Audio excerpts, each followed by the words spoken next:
Salut les devins, c'est Seikyu. On se retrouve aujourd'hui avec une information qui va en faire frémir plus d'un, à juste titre je pense, mais malgré tout on va tenter de nuancer et d'apaiser le sujet concernant le prochain arc du manga Dragon Ball Super dès le chapitre 100-101 à peu près, c'est pas exactement confirmé, mais a priori, sauf si Super Hero se trouve une giga extension venue de nulle part, ça devrait se clôturer au premier tiers à peu près du chapitre numéro 100, et donc ouvrir la voie à quelque chose de nouveau. On s'en parlait il y a quelques jours dans un short. Toyotaru avait fait une illustration de Son Goku, version animée Dragon Ball Daima mais dans son style à lui 2D manga, pour célébrer l'annonce de la nouvelle série animée 2024, et cette fois-ci il remet le couvert à l'occasion de la sortie du tome numéro 22. Au Japon, nous avons les pages extra comme à l'accoutumée. Sur celle-ci on y voit la fameuse scène de Beerus regardant Goku et Vegeta se battre. Il n'y a rien de particulier si ce n'est l'entrain que peut avoir au début Beerus, mais pas réellement vis-à-vis du combat de Goku et Vegeta, plutôt vis-à-vis de son bol de glace probablement à la vanille. Il prendra le temps de la respiration et du repos pour être totalement blasé,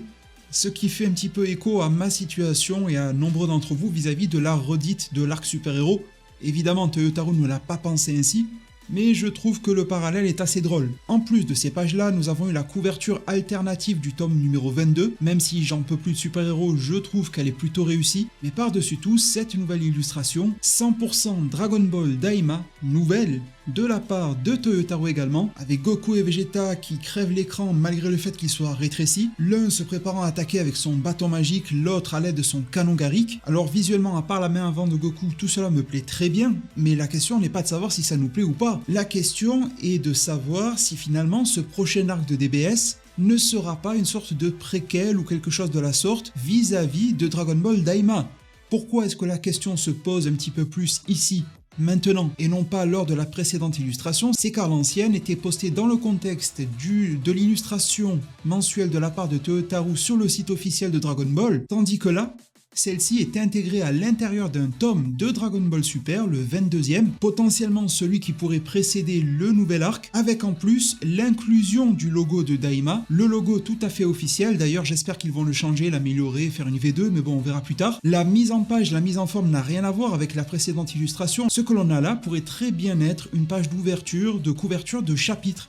Je vous en montre 2-3 extraits qui ont déjà été utilisés dans Dragon Ball Super. On reprend exactement le même formalisme et on a introduit le nouveau logo Daima. Alors se pose la question de la nouvelle série en manga Dragon Ball Daima, comme a fait Boruto avec Boruto To Blue Vortex, une nouvelle sérialisation. Beaucoup, et je vous avoue aussi moi-même, même si je suis positif à Daima, je ne suis pas ouvert aux redites. C'est ça mon problème d'ailleurs avec Super Hero, le film en soi je vous avais dit, une fois ça va. Mais quand on essaye de me gaver comme ces pauvres oies à Noël, ça pose problème. C'est donc devenu clairement une crainte que Daima ait un quelconque lien avec le manga. Alors avoir un lien ça peut être cool, Black Freezer entraîné par un démon etc. Mais refaire du Daima, alors là, fail total, j'ose même pas l'imaginer. Mais nous révéler toute l'histoire de Daima plusieurs mois avant via le manga et ensuite l'animé arriverait. Je pense que ça serait le fiasco total. À mon sens et d'après ce que j'en sais, cet animé Daima mérite, et pour qu'il puisse générer une certaine forme de surprise, il faudrait qu'il ait la primeur de la révélation de ses propres intrigues. Alors, allez savoir à quoi il joue. C'est vrai que l'on a vu très récemment Victory Uchida arborer le t-shirt de Dragon Ball Daima, également sur le site officiel de Dragon Ball, mais parler de ce monsieur à la double crête jaunâtre me permet également de rebondir sur ses propres propos. Il y a quelques jours à peine, je vous en faisais l'écho durant une vidéo, le lien sera en description pour tout rattraper si besoin. Il nous disait en vidéo qu'il aura bel et bien une suite à Dragon Ball Super, et surtout de s'attendre au chapitre 100 à des rebondissements, des développements de l'histoire assez fous et inattendus. Alors bon, si l'on nous envoie du Daima dans le manga Dragon Ball Super, ça n'aura absolument rien de fou et d'inattendu. Sur l'aspect catastrophique de la tournure des événements, pourquoi pas? Mais sur l'aspect plaisant pour le lecteur et pour le fan, sauf s'il y a un giga plan d'envergure encore une fois pour lier toutes les intrigues et qu'elles vont non pas se répéter et plutôt se compléter, alors là oui, en effet je pense qu'on sera tous preneurs, mais par contre, ne refaites pas l'erreur super-héros, franchement. Histoire d'avoir un regard complet sur la situation, je vous préciserai aussi que le copyright utilisé sur cette page, sur cette illustration manga, est directement celui de l'animé, de Toei Animation, ce qui est plutôt intéressant et rassurant. Ça veut dire que pour utiliser cette propriété de l'anime, le manga ne peut pas se l'attribuer via ses propres droits, c'est-à-dire pas ceux de Dragon Ball Super ni ceux de Daima qui seraient nouvellement créés pour le manga, ça serait le pire de tout, mais doit via des accords en interne évidemment, ça reste la même maison, Shueisha Animation, ça communique beaucoup, utiliser comme il le fait ceux de la version animée. Pour le moment, ça veut dire que chaque chose reste à sa place, rien d'alarmant, mais rien n'est figé non plus dans le marbre. Pour le moment, à mon avis, qui n'engage absolument que moi-même, cette illustration a été placée à l'intérieur du tome, histoire de faire bien pour l'annonce de Daima.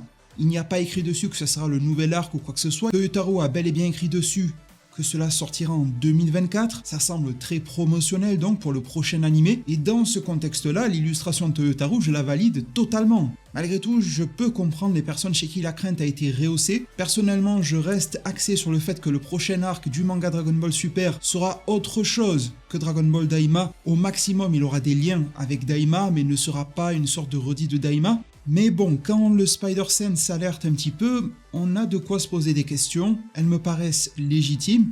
N'hésitez pas à m'apporter vos réponses en zone commentaire, j'espère que cette session de news vous aura plu, si c'est le cas n'hésitez pas à mettre un maximum de pouces bleus, à vous abonner et activer la cloche des notifications, à faire un tour sur la chaîne si jamais vous avez manqué des vidéos ces derniers jours. Il y en a eu pas mal d'ailleurs, je sais que les notifications ça va ça vient, n'hésitez pas donc à faire un tour, tous les liens seront en description. Merci vraiment pour tout, prenez tous extrêmement bien soin de votre futur, et à plus pour de prochains arts divinatoires.